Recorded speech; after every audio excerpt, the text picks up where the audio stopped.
Okay, so in this video, we're going to talk about a particular movie. So we're going to do a movie digest, and the film, it's not really a movie, more like a documentary film about the 2008 financial crisis. So the title of the film is The Flaw. So essentially, they're talking about, the reasons why the 2008 financial crisis happened, right? So they're calling it The Flaw, all right? So I have here my outlines. We're going to discuss them one by one. All right. So essentially, the main reason or, the main cause that they're blaming the crisis on was the deregulation of the financial system, the financial institutions, right? Especially the banks, okay? So that's the main point. But how it came about, how it eventually led to the crisis, we'll discuss that a bit later, okay? And then the other thing that we'll be tackling is about the free market. So essentially, the reason for the regulation is because they're trying to allow the market to, move freely, okay, or to conduct its own business on its own, without interference from the government, right? And then we have the housing bubble. So essentially, ito yung madalas nating marinig when we talk about the 2008 financial crisis, about the housing bubble. Kasi anong nangyari? People have invested a lot in houses and the prices, skyrocketed, and then it eventually went down. And when it went down, that's how the financial crisis came about, right? So, yun. What else? Nagising ang aking pusa. Hi, Momo! Alright. So, yung sa housing bubble kasi, ang nangyari nun, very hype yung housing market. So, one of the things na na-notice ko kasi doon is, yun nga, the demand for it is for investment, not for consumption. Mayroong pagkakaiba yun. Di ba sa economy, economics, di ba we have that principle with regards to supply and demand. And then, depending on the movement of the supply and the demand, nag-a-adjust ng kusa yung price ng isang bagay, di ba? Isang product or service, right? But the problem with the housing market is that majority of the people who bought the properties, they bought it for investment. Hindi para gamitin nila, di ba? Not for consumption. They bought it for investment kasi kumbaga, bumili sila nito dahil in-expect din nga nila na magtutuloy-tuloy yung pagtaas ng prices ng houses. So, eventually, later on, kapag tumaas na yung price, of course, they would eventually sell it. And in that sense, magkakaroon sila ng profit, okay? Pero hindi ganun yung nangyari. So, in a way, meron tong similarity sa cryptocurrencies, right? Kasi currently, medyo hype ang cryptocurrencies. And for the most part, karamihan ng buyers ng cryptocurrency, they're not buying for consumption. They're buying for investment. Okay? They're holding onto it so that they could sell it at a higher price later, not to use it in buying products or services. Alright? Okay, so first off, medyo maraming segue, pero I'm not actually sure how we're going to discuss this in an organized way kasi medyo sangay-sangay, yung mga topics, alright? So first, let's look into the financial system back then, okay? So, anong nangyari nga, deregulated yung mga banks with regards to certain activities nila. But of course, after the crisis, nagkaroon na ng regulation and our banks are, of course, being regulated. Here in the Philippines, we have the PSP regulating them, okay? So, anong nangyari? So, yung mga tao, di ba, we have the housing market, okay? Nagkaroon ng hype na, okay, of course, we would like to own our own houses. Magkaroon ng sariling bahay, di ba? Shelter kasi, it's one of our basic needs. Ayan. So, nagkaroon ng hype for the housing market. And of course, meron din mga developers na talaga nag-construct ng houses, okay, for the Americans. Okay, this, essentially, itong 2008 financial crisis, yung bulk nito is in the US, okay? So, yun, maraming constructed na houses. So, marami din na Americans ang nag-invest sa housing market. Okay, so, merong mga tao na more than one, yung kanilang houses na pinanghahawakan. Okay? And again, the expectation was kapag tumaas yung value ng houses, eventually ibebenta nila for profit. Okay? And then that's one side, right? Another thing that happened is that inutang lang nila sa bangko, okay, yung pinambili ng house. So, in a way, naka-finance, okay? Financed by banks yung pinambili ng houses, okay? So, meron silang pag-aari na bahay, pero may mortgage, okay? Kasi inutang lang nila sa bangko yung pinambili ng bahay nila, yung mga bahay nila, okay? And then, again, yung na-mention na natin earlier, for the most part, for investment yung kanilang reason for buying and not for consumption. Or although meron din naman dun sa film na The Flaw, if mapapanood nyo, I'm not sure kung saan ko siya napanood, kung sa Netflix ba or sa Amazon Prime. So you can just search for it. Okay?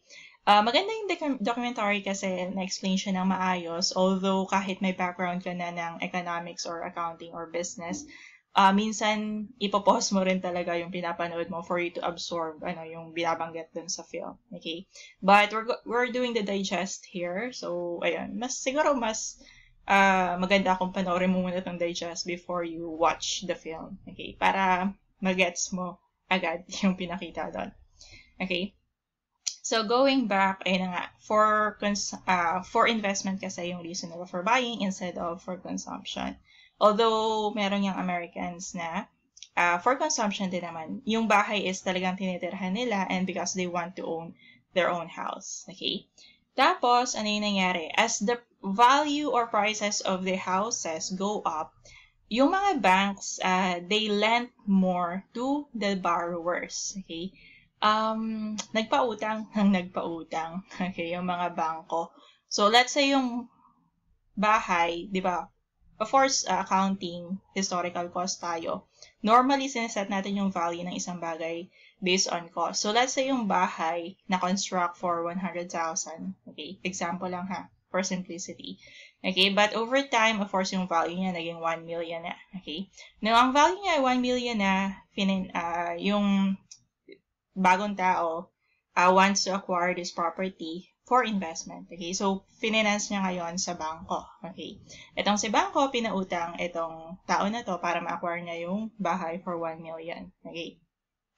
Tapos, as makalipas yung ilang taon, kasi itong housing bubble na to, it started from, I think, 2006 to 2008. Okay? Yung time period niya. Okay? So, habang lumipas yung mga buwan, tumataas yung value ng property. So, let's say, increase siya from 1 million to 1.5 million. Okay, atong bangko, nag-o-offer sa mga borrowers na pwede kang mangutang pa. Okay? Kasi yung value ng property, kumbaga, di ba collateral yung property? Normally, ganun naman. Depending on the value of the collateral, kung tumaas yung value, di pwedeng tumaas din yung amount na pwede mong utangin. Okay? So, nung tumaas from 1 million to 1.5, nangutang ulit itong si borrower from the banks. Okay? So, let's say from the 1.5 million, ang utang niya doon is 1.2 million. Okay? Something like that. Okay? So, ganun nangyari. Habang tumataas yung prices ng houses, tumataas din yung kanilang inuutang. Okay? And ang kanilang thinking is that kapag tumaas na ng mataas yung price ng bahay, ibebenta nila. Kapag nabenta na nila, let's say nabenta nila for 2 million, edi yung sa 2 million na sales proceeds, babayad nila dun sa utang nila sa bangko, tapos yung matitira, edi profit nila, right? So, ayun. Pero hindi ganun nga yung nangyari. Kasi eventually, 2008, nag-crash, okay? Yung housing bubble na tinatawag, nag-burst, okay? So, yun na. Yung mga credit nila, sobrang taas. Tapos, nung bumagsak yung valuation ng mga bahay, kasi nga, mamaya explain natin yung supply and demand, right? So, ayun. So, nung bumagsak yung prices ng mga bahay, yung mga bangko na nakakollaterize sa kanila or nakamortgage sa kanila, yung mga houses na yon, syempre, greatly affected din sila kasi yung valuation ng assets on their, financial statements biglang bagsak din. Okay? Pero yung liability, yung utang, di ba, na binigay nila dun sa mga borrowers, yun pa din yung amount. Okay? So, in that sense, biglang bagsak yung kanilang assets, pero yung liabilities nila, lobo pa din. So, yung equity, negative. Okay? Deficit.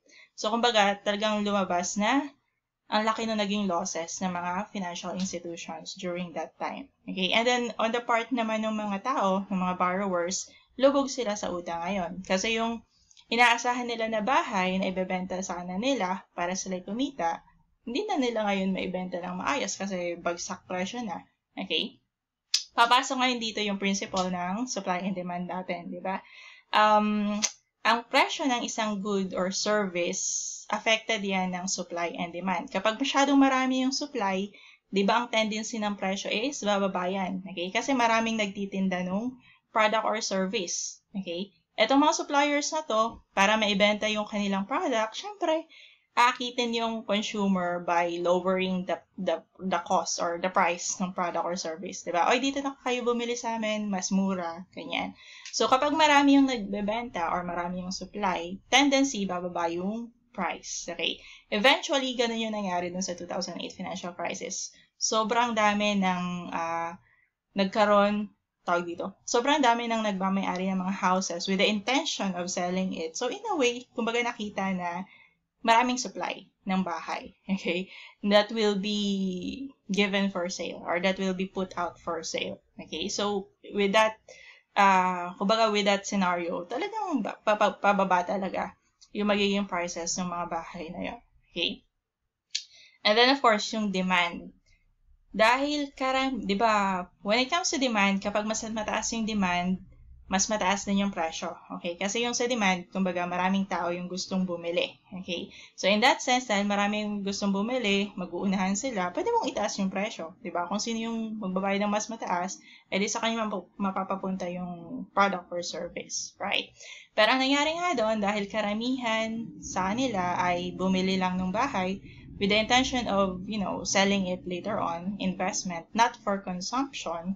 So, yung demand for the houses, hindi siya demand for consumption. Hindi siya yung, in a way, real demand. Kasi nga, hindi siya for consumption, for investment. So, may pagka-peke yung demand. Okay? So, ayun, kumbaga, meron din naman kasing, di ba, if you notice, merong films din kasi about, I think, The Big Short, yung the other title of a movie regarding the 2008 financial crisis. And there's a group of people na nakakita ng actual situation. Okay? Hindi sila naniwala na, yun nga, yung hyped up prices ng housing market. They betted against that. Okay? Kasi alam nila na hindi naman kasi dapat ganun talaga yung valuation ng mga properties na yun. Okay? Kasi if you would, apply natin yung supply and demand, pababa talaga dapat yung prices nitong houses. Okay?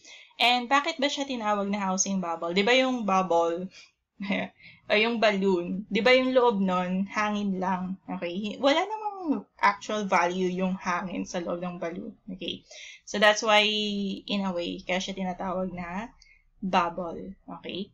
So, di ba yung balloon? Bumili ka ng balloon, ang binayaran mo lang naman kasi doon yung balloon talaga. And depending on how much air you put in there, pwede siyang maliit, pwede siyang lumaki kapag hinipan mo pa siya ng mas marami. Right? Pero yung loob nun, regardless na maliit siya or malaki, wala namang laman, walang valuation. Okay? So, ganun yung nangyari. Okay? Tawag dito, when it comes to basic necessities or, mga services, products or services na kailangan talaga ng tao, di ba normally yung price niya or yung valuation niya, nakadepende dun sa cost. Okay? Kung magkano yung ginamit para ma-produce yung service or product na yun, tapos ma-markupan lang ng kaunti nung seller or ng manufacturer para siya ay kumita. Normally, ganun yung nangyayari on how we price products, right? Pero yung sa housing market, syempre, ibang usapan yun, that's real estate. Pero in a way, ang actual, when you think about it, the actual cost or value ng houses kasi talaga would be based on how much ba yung ginamit to construct that particular property. Okay, so let's say nga 100,000 lang naman yung ginamit to construct that. But can you believe na yung kanyang value over time is naging 1 million, 1.5, minsan umabot pa ng 3 million, 5 million, ganyan. Okay? So, in a way, hindi siya ganun ka, yung kanyang price, hindi nakatied dun sa kanyang actual cost or actual valuation, right? Kaya, hindi rin siya, minsan ang mga investment, hindi mo masyadong mapagkakatiwalaan yung price. Kasi yung minsan yung price, masyadong ballooned, okay? Pero hindi naman siya yung, actual value niya, okay?